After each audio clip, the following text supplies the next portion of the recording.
I am surprised and shocked to see a news report that about 3,30,000 square meters of land in Dhargal, Perne is sought to be gifted to a casino company called Delta Corp to set up their gaming zone over there by converting CADA land, which is for an irrigation project by the government of Goa, which has blessed this in a total fraudulent and illegal manner.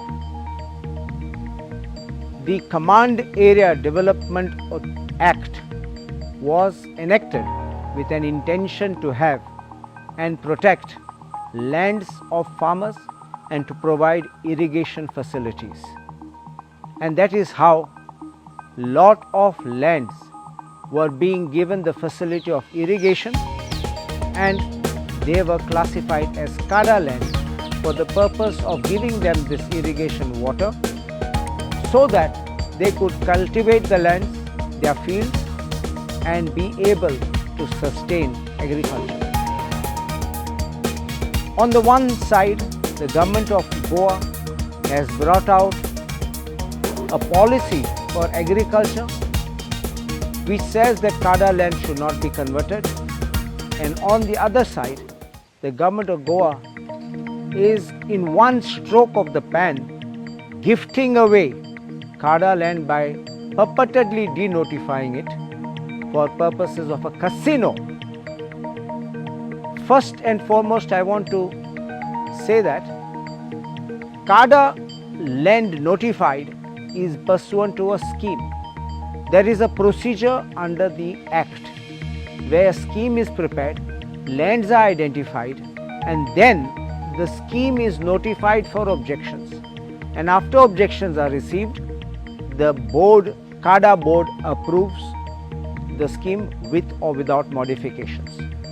I am a member of CADA board, and at the last CADA meeting which I was present, I ensured that we took up this notification, approval, and I made sure that the board approved the entire scheme, and therefore pursuant to the board resolution, the area was notified in terms of the Act. Now what I have learnt is that this company applies to Investment Promotion Board, and the Investment Promotion Board makes a proposal to the government, and the cabinet takes a decision that we will denotify.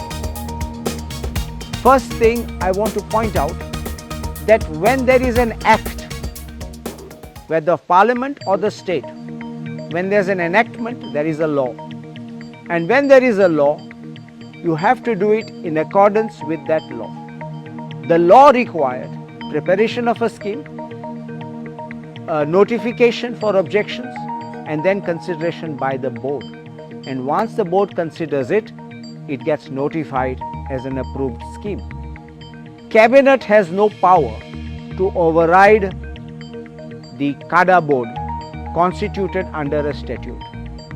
Cabinet, however supreme it may be in its executive prerogative, cannot override statutory powers given to an authority under an act. Therefore, the decision of the cabinet being taken in total ignorance or bypassing of CADA board is totally illegal and will not stand test when scrutinized by court of law. Also, I want to mention that, as I mentioned before, there is a procedure for notification. The same procedure has to be followed for denotification. And if there is a proposal for denotification, that would have to be justified whether these lands are suitable or not suitable, which in my opinion, once you have already just recently notified them as suitable for the notification of the scheme, just because a company, and that too a casino, just wants it, you just happily denotify? I think this is wrong. This is a proof that the government wants to sell away lands, actually gift away lands to casinos and to all these people who are trying to dabble in real estate and finish our beautiful Goa. BJP, which once stood against casinos, BJP which once said that we will stop casinos, we will remove casinos, is encouraging casinos. BJP, which swore against casinos, rode on an election platform opposing casinos, is exactly doing the same. The BJP is nothing more than brokers in the real estate industry, and they are finishing Goa not by little, but by leaps and bounds, as you can see it. And this entire act of denotification by the cabinet is totally illegal, totally contrary to law, and liable to be set aside if it's challenged in court of law. I also want to say one last final thing. BJP promises to have something clean. You are waiving crores of rupees as fees in this very same proposal and saying that that's a notional value, and therefore this casino doesn't have to pay up that money. This is a joke. This is ridiculous. Please let us know. I call upon the government and the BJP to explain who has pocketed this money. I am sure somebody has taken this money when you are giving this waiver. Definitely, if not all, 50% or more of it might have gone in somebody's pocket. This is corrupt act and an illegal act. तुम्ही पळयतात गोंयकारपण, गोंयकारांचो गोंयकारा खातीर.